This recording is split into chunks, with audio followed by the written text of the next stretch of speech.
महाराष्ट्राच्या राजकारणात सध्या एकामागून एक धक्के बसत असतानाच आता अमरावतीमधून एक अत्यंत खळबळजनक बातमी समोर आली आहे। प्रहार जनशक्ती संघटनेचे प्रमुख आणि माजी मंत्री बच्चू कडू यांच्यावर चक्क एका भाजप आमदाराच्या भावाच्या हत्येचा कट रचल्याचा गंभीर आरोप करण्यात आलाय। अमरावती जिल्ह्यातील चांदूर बाजार पोलीस ठाण्यात हा गुन्हा दाखल झालाय। अचलपूर मतदारसंघाचे भाजप आमदार प्रवीण तायडे यांचे बंधू अभिजित तायडे यांनी ही तक्रार दिली आहे।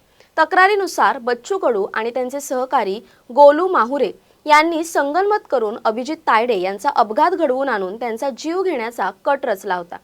या प्रकरणातील सर्वात धक्कादायक बाब म्हणजे तक्रारदाराने पोलिसांकडे एक कॉल रेकॉर्डिंग सादर केले।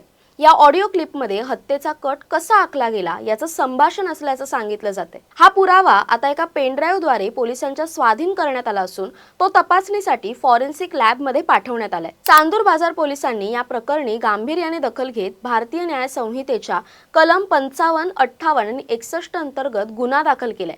हत्येचा प्रयत्न आणि गुन्हेगारी कट रचल्याच्या आरोपांखाली आता बच्चू कडू यांच्या अडचणीत मोठी वाढ होण्याची शक्यता निर्माण झाली आहे। एकीकडे राज्यात अशोक खरात प्रकरणाने राजकीय वातावरण तापलेलं असतानाच आता बच्चू कडू यांच्यावर थेट सत्ताधारी पक्षाच्या आमदाराच्या कुटुंबातील सदस्याने हा आरोप केल्यामुळे राजकीय वर्तुळात मोठी खळबळ उडाली आहे। हा निव्वळ राजकीय सूड आहे की यामागे काही सत्यता आहे हे आता पोलिसांच्या तपासानंतरच स्पष्ट होईल। दरम्यान या प्रकरणाबद्दल तुमचं काय मत आहे कमेंट करून नक्की कळवा। तसेच अशा नवनवीन व्हिडिओसाठी टाइम महाराष्ट्राला सबस्क्राइब करा। धन्यवाद।